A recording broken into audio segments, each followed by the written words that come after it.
Hay, como les dije, yo reconozco la existencia de un corpus juris provincial, que en el caso argentino es fundamental porque incluye todo el desarrollo y reglamentación de todos los derechos y garantías derivados del debido proceso legal.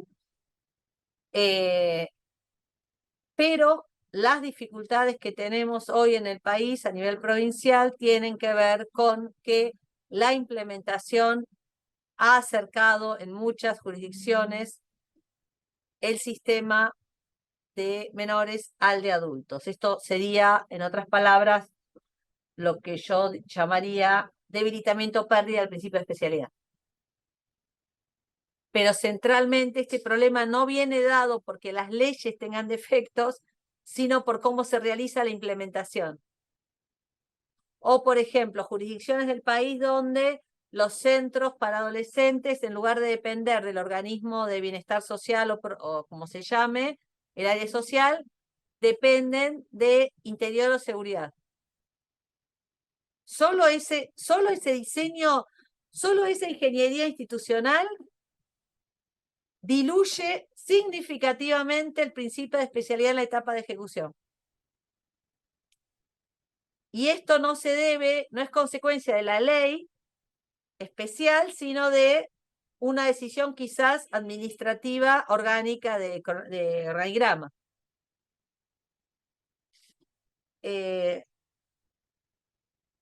Hay buena jurisprudencia en los tribunales superiores que aplican directamente todas estas normas internacionales. O sea que realmente el escenario que tiene la Argentina hoy es muy diferente del que el país tenía cuando se aprobó la Convención del Niño. Por eso es mi pedido de que si se va a discutir el cambio de la ley sustantiva, que la discusión se refiera a cómo es hoy la justicia juvenil y no como era hace 30 o 40 años, ¿sí? Es la propia Corte Interamericana. Vamos a ver cuál es la primera obligación que tiene el Estado en materia de justicia juvenil. La primera obligación es prevenir el delito juvenil. Por razones que yo no puedo explicar, pero que si lo resumo, tienen que ver con, digamos, la reacción también extrema al positivismo,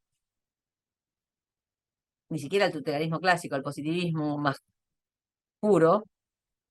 En nuestro ámbito no se discuten políticas de prevención del delito hace muchos años. Eso es parte de la tergiversación de lo que yo llamo traducción latinoamericana o traductore y traditore, porque las normas internacionales son muy enfáticas en estipular como primera obligación estatal la prevención del delito. Y por todas, no vamos a leer los artículos, pero quiero que vean, es más, les dije, hay unas directrices de Naciones Unidas completas, como con 60 directrices para prevenir el delito juvenil. No hay 60 directrices para ver cómo es el proceso penal juvenil. ¿Me siguen? Hay un montón para prevenir el delito juvenil.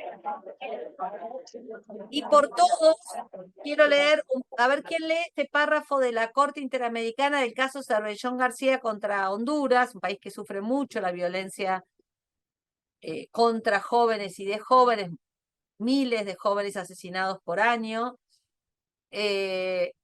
¿Cómo asocia el tema de pobreza y delincuencia? Es bien complicado la Corte Interamericana.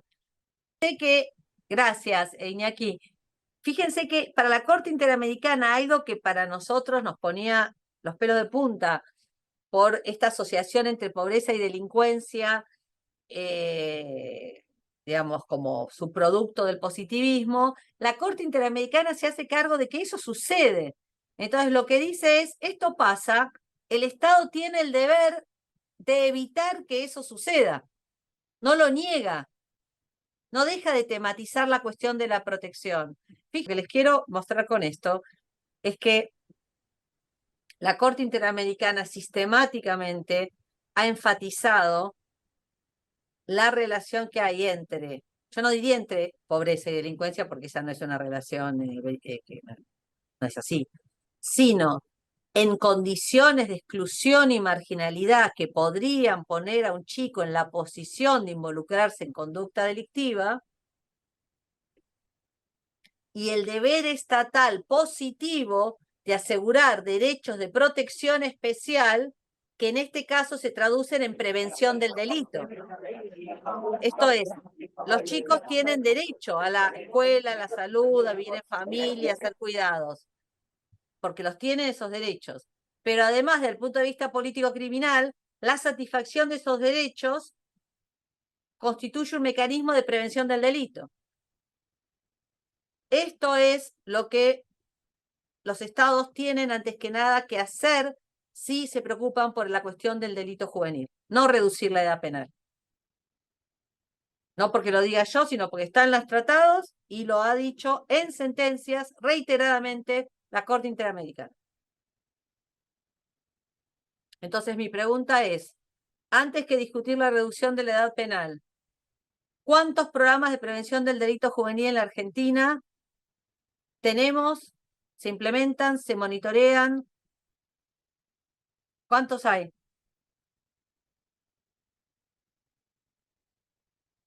¿Cuántas investigaciones sobre prevención del delito, sobre su éxito, sobre su fracaso? ¿Cuántos recursos se asignan? ¿Cuántos profesionales están aplicados a ello? Entonces, esta es la primer manda del derecho internacional, convencional, constitucional, en relación con el tema de la respuesta al delito de los más chicos. Prevención del delito juvenil. Prevención en clave de aseguramiento de derechos de protección. No paternalista injustificada, no sacar a los chicos de la calle así como se hacía en el pasado, sino como aseguramiento de derechos, de obligaciones positivas estatales. En particular con los chicos que se encuentran en situación de máxima vulnerabilidad por no contar con un entorno de cuidado, que es aquel con el que la mayoría de los chicos, aunque sean muy humildes, crecen. Pero, a ver si encuentro el que les quería pasar. Y hay otras expresiones de la especialidad, por ejemplo, ¿qué significa hablar de plazo razonable en un proceso seguido contra adolescentes infractores? Tiene el plazo razonable cuando uno pondera razonabilidad. Es igual, o sea, tienen que utilizarse los mismos criterios de ponderación que con adultos para medir, para ponderar la razonabilidad del plazo cuando se trata de chicos. Y esto tiene un efecto directo también en la duración de la sanción. Yo recuerdo gente que dice, no, por ejemplo, la ley de Costa Rica, que es tomada como modelo 15 años como máximo para la franja de 16 y 17. Bueno, 15 años para lo que hizo, pero lo que pasa es que la persona que cometió el hecho cuando tenía 16 y es condenada a 15 es una condena que es prácticamente todo el tiempo de vida que tiene esa persona. Entonces, 15 años en una persona de 16 no tienen el sentido que 15 años para una persona de 40, ¿sí? Entonces, estos son los ajustes de la especialidad que el operador tiene que empezar a trabajar. Por ejemplo, fíjense que si uno compara, miren esto, para ver otras expresiones de la especialidad, les tiro algunas, así como en esta clase que es introductoria. ¿Qué significa plazo razonable? Si ven la Convención Americana, ya saben, el tratado menciona la expresión plazo razonable. El Pacto sobre Derechos Civiles y Políticos habla de un plazo sin dilaciones indebidas. La Convención del Niño dice sin demoras. ¿Ven cómo se intensifica la urgencia? Si fuera lo mismo, usaría la expresión plazo razonable en todos los casos. Pero se quiere marcar que cuando se trata de chicos hay que tener otros criterios. Nuestro director del posgrado mencionó el tema de jurados. Yo querría invitarlos a hacer digamos, a poner juntas, las instituciones estas que son características del acusatorio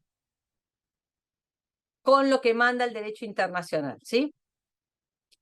Uno podría decir que prevención está intensificado cuando se trata de niños en relación con adultos, pero la prevención del delito en general es una manda del derecho internacional, aunque los países no la cumplan, pero en niños está muy, muy intensificada. De hecho, tenemos estas directrices específicas sobre el tema. Fracasa la prevención. El siguiente paso, en términos de obligación estatal, es intentar resolver ese asunto sin recurrir a la justicia penal. ¿Cómo se llama eso? No es un chiste de cómo se llama la película. ¿Cómo se llama? Gracias, Iñaki, que se rió.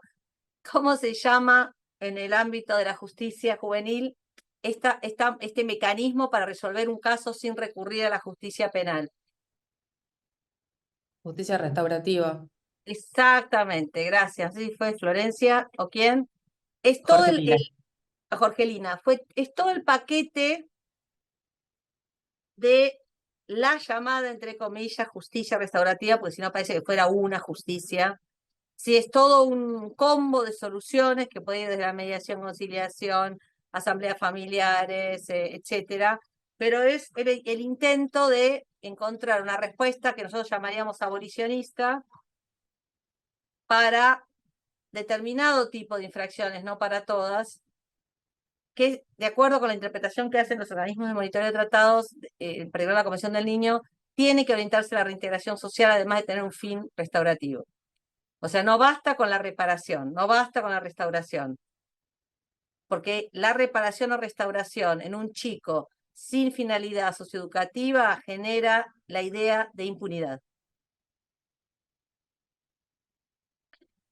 Entonces, bueno, esto requiere todos unos ajustes a lo que es la reparación integral, por ejemplo, que está en el Código Federal, ¿sí? En el Código Penal Federal. De acuerdo con la Observación General 24 del Comité de Derechos del Niño, que es, insisto, un documento de opinión interpretativo, hay una distinción importante entre los que se llaman mecanismos, porque se utiliza el criterio anglosajón, de diversion, esto es, mecanismos que sacan por completo el asunto de la justicia penal. Nosotros no tenemos eso ni en Argentina ni en América Latina, pero en el mundo anglosajón existe. Esto es, el policía se entera del delito y va a la municipalidad y arregla el asunto con unos trabajadores sociales sin que venga ningún judicial, digámoslo así, y se resuelve. Tiene un montón de ventajas y un montón de desventajas, como todas las instituciones en este área. Eso se llama mecanismos de diversion o diversion. Y después se habla de mecanismos de disposición, disposition. Fíjense que disposición es la palabra que usa la ley histórica de menores, el régimen penal de la minoridad, y para el derecho interior no hay ningún problema, porque lo que se dispone no es del chico, se dispone de la acción. Eso es lo que hay que entender, es disposición de la acción, no que el chico es un paquete. ¿Sí? Esas fueron construcciones que hicimos en algún momento y que así pasaba en la realidad, pero conceptualmente es que se dispone de la acción. ¿Y cómo se dispone? Y se dispone con un montón de mecanismos que el modelo inquisitivo tan rígido no permitía por el imperativo del principio de legalidad procesal, pero que ahora, esto es una gran ventaja de la flexibilidad del acusatorio, tiene un montón de problemas, pero en esto está bueno, porque hay un montón de posibilidades de solución, si la restaurativa no va, no funciona, no corresponde, que podrían permitir resolver el caso con finalidad socioeducativa sin recurrir a formalizar el juicio. Es más barato y más eficiente, y mejor para el chico y mejor para la comunidad. Y ahí ustedes tienen lo que se llama en las reglas de Beijing remisión, que es una forma del principio de oportunidad, reglada, con medida, todas las variantes del principio de oportunidad que se puedan aplicar a menores, la suspensión del proceso a prueba, que bien organizada es una gran herramienta para trabajar con adolescentes infractores, que más o menos era lo que históricamente se hacía en menores con los mecanismos, ¿se acuerdan de libertad vigilada o libertad asistida? No sé, la gente más grande que ustedes son la mayoría muy jóvenes, pero en rigor, la libertad vigilada y libertad asistida funcionaba más o menos como con la idea de esta suspensión del proceso a prueba. Y ahí paramos.